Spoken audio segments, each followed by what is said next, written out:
Hello friends, मैंने आपको पिछले वीडियो में कहा था कि हम ट्रायंगल की कॉन्ग्रुएंस पे आगे बढ़ेंगे।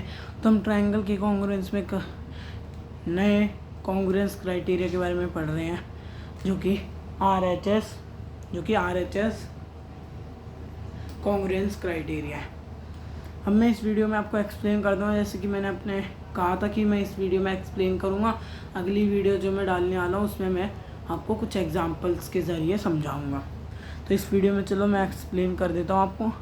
और एक बात है ना, आरएचएस कॉन्ग्रुएंस क्राइटेरिया की होती है कि वो सिर्फ राइट एंगल ट्रायंगल में ही अप्लाई होती है और किसी ट्रायंगल में वो अप्लाई नहीं होती। वो सिर्फ राइट एंगल ट्रायंगल में ही अप्लाई होती है। आरएचएस कॉन्ग्रुएंस क्राइटेरिया का मतलब होता है right angle hypotenuse and side congruence criteria. मतलब आप देख लें, पहले पढ़ लेते हैं फिर मैं आपको समझा दूँगा। समझाना तो बड़ा इजी, मतलब पढ़ना तो थोड़ा अजीब सा है, मतलब फिर भी पढ़ना तो जब पड़ता है ऐसे लिखी हुई चीज़ों को भी।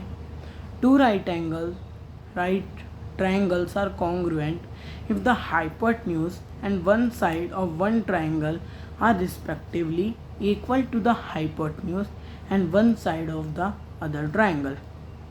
अब मैंने इसमें क्या लिख रखा है, अब मान लो दो ट्रायंगल है, दो राइट एंगल ट्रायंगल है, या फिर आप दो बच्चे मान लो, दो बच्चे से समझते हैं। चलो दो बच्चे हैं। अब कि उस बच्चे की जैसे कि मम्मी पापा होते हैं। अब एक पापा है एक बेटा है उनका। तो क्या है, जैसे कि पापा की नाक मिल रही है, दोनों से नाक मिल रही है, किसी के कान मिलते हैं, वैसे किसी के क्या कहते हैं हाथ उंगलियां मिलती हैं, किसी के नाखून जो है सेम होते हैं अपने पापा मम्मी से। तो वैसे कॉन्ग्रुएंट में भी यही होता है, कुछ सिमिलर चीज़ें होती हैं। अब इसमें क्या होता है, दो राइट एंगल ट्रायंगल होते हैं, उनमें जो है दोनों एंगल एक तो 90 डिग्री का होना चाहिए। 90 डिग्री नहीं है तो उसमें आरएचएस होएगा ही नहीं।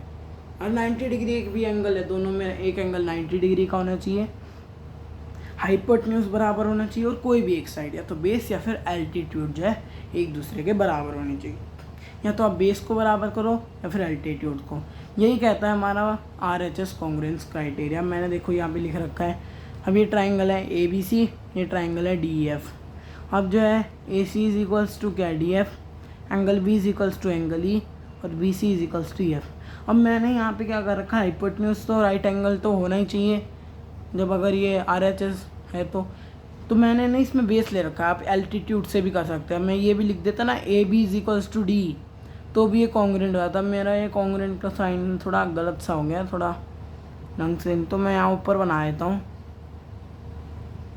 मैंने थोड़ा गलत साइन बना दिया तो ये होता है ना कॉन्ग्रुएंट का साइन। जल्दी जल्दी में मैं लिख रहा था ना तो मेरे से ऐसे बन गया। तो ठीक है, यही होती है बस आरएचएस कॉन्ग्रुएंस क्राइटेरिया। इससे ज़्यादा इसमें कुछ नहीं है, बड़ी इजी क्राइटेरिया होती है कॉन्ग्रुएंस की। ये तो हम ऐसे ही कर लेंगे फटाफट। पढ़ने में तो हम एक बार समझ लेते हैं, हमें सब समझ में आ जाता है। बस एग्जांपल्स में कभी कभार थोड़ी बहुत दिक्कत हो जाती है, लेकिन अगर हमने पढ़ के बिल्कुल सही समझ लिया तो हमारे एग्जांपल भी आराम से हो जाएंगे। Thank you guys for watching the video and I will see you next time.